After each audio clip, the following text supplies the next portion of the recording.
wabarakatuh. Perkenalkan, nama saya Bilqis Aulia Zahra.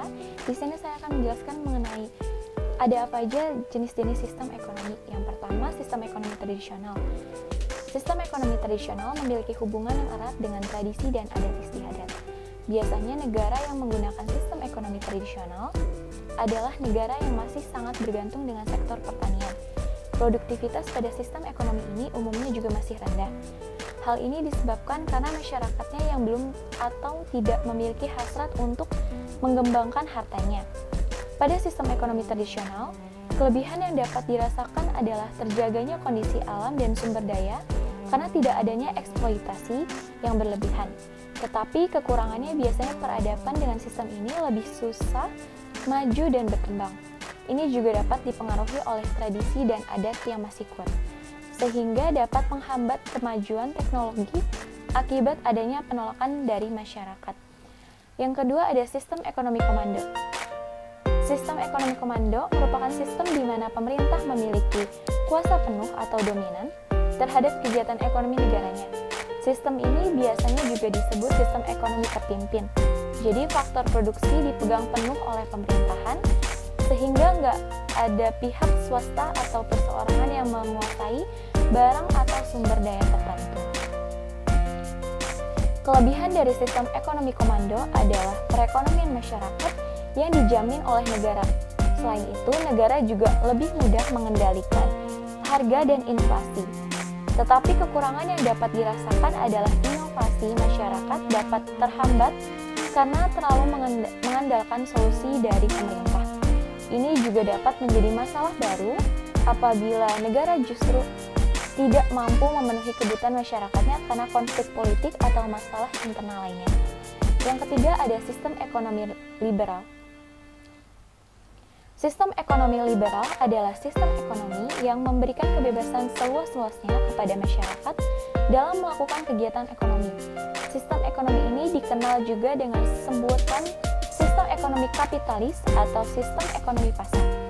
Prinsip yang paling jelas dari sistem ini adalah adanya keperluan untuk mencari keuntungan pribadi tanpa mementingkan keperluan pihak lain. Pemerintah tidak memiliki pengaruh yang kuat untuk membatasi perekonomian individu atau masyarakatnya.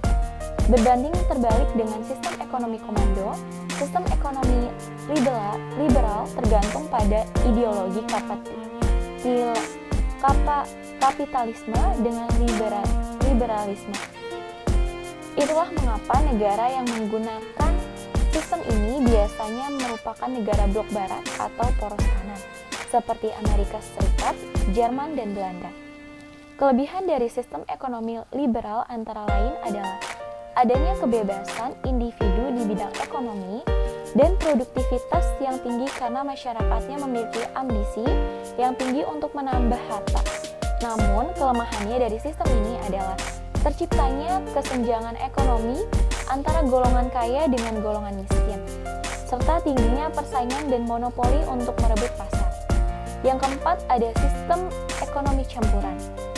Ekonomi campuran adalah gabungan dari sistem ekonomi komando dan liberal. Pada sistem ekonomi ini, baik pihak pemerintah maupun swasta memiliki peran dalam sektor perekonomian. Masyarakat memiliki kebebasan dalam sektor ekonomi, namun pemerintah juga memiliki kendali dalam sektor perekonomian.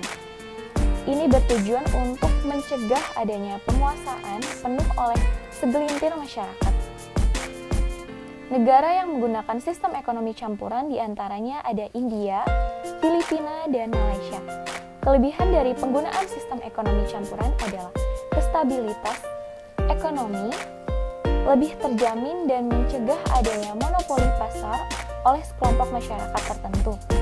Namun, kekurangan dari sistem ekonomi ini, keuntungannya sektor swasta nggak maksimal apabila dibandingkan dengan sistem ekonomi liberal.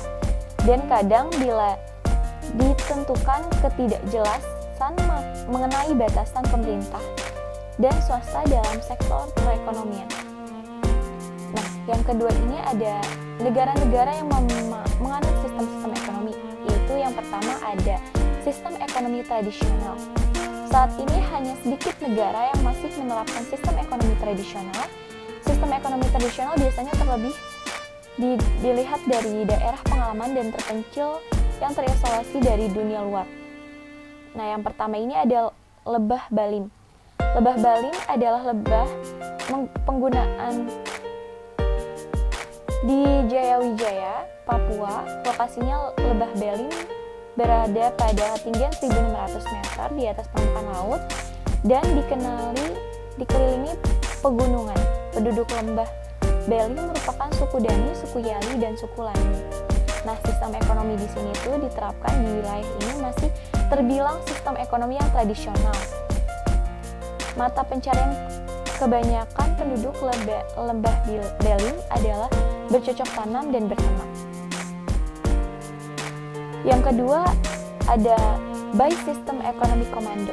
Adapun negara yang konsisten menggunakan sistem ekonomi komando yaitu negara Korea Utara, Kuba, Cina, dan Vietnam. Yang ketiga ada sistem ekonomi liberal. Yang pertama ada Hong Kong, Singapura, Australia, Selandia Baru, dan Swiss. Yang keempat, sistem ekonomi campuran. Negara yang menggunakan sistem ekonomi campuran diantaranya negara India, Filipina, dan Malaysia.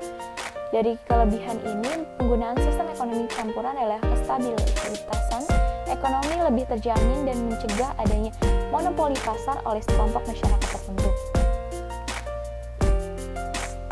Yang ketiga ada sistem ekonomi yang dianut Indonesia. Dasar politik perekonomian yang diatur dalam Undang-Undang Pasal 33 yaitu berbunyi ayat 1, perekonomian disusun sebagai usaha berdasarkan atas asas kekeluargaan. Ayat 2, cabang-cabang produksi yang penting bagi negara dan yang menguasai hajat hidup orang banyak dikuasai oleh negara. Yang ayat 3 bunyi bumi, air, dan kekayaan alam yang terkandung di dalamnya dikuasai oleh negara dan dipengaruhi untuk sebesar-besarnya kemakmuran rakyat. Ayat keempat, perekonomian nasional diselenggarakan berdasarkan atas demokrasi, ekonomi dengan prinsip kebersamaan, efisiensi, berkeadilan, berkelanjutan, dan berwawasan lingkungan, kemandirian, serta dengan menjaga keseimbangan, kemajuan, dan kesatuan ekonomi nasional. Nah, masa demokrasi Pancasila tahun 1998 sampai sekarang, yaitu sistem ekonomi Indonesia menggunakan sistem ekonomi Pancasila. Sistem ekonomi ini adalah bentuk pengembangan dari sistem ekonomi campuran. Koperasi salah satu wujud dari diterapkannya sistem ekonomi Pancasila yang berlandaskan pada pilar ekonomi kerakyatan yang berdasarkan kekeluargaan. Karakteristik sistem ekonomi Indonesia yaitu kegiatan ekonominya merupakan kegiatan bersama, gotong royong dengan yang mengedepankan hubungan kekeluargaan.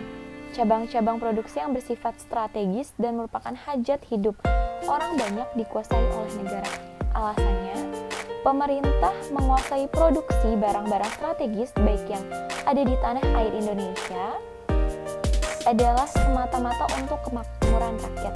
Indonesia menggunakan sistem ekonomi campuran disebut juga sistem ekonomi Pancasila. Sekian penyampaian dari saya. Wassalamualaikum warahmatullahi wabarakatuh.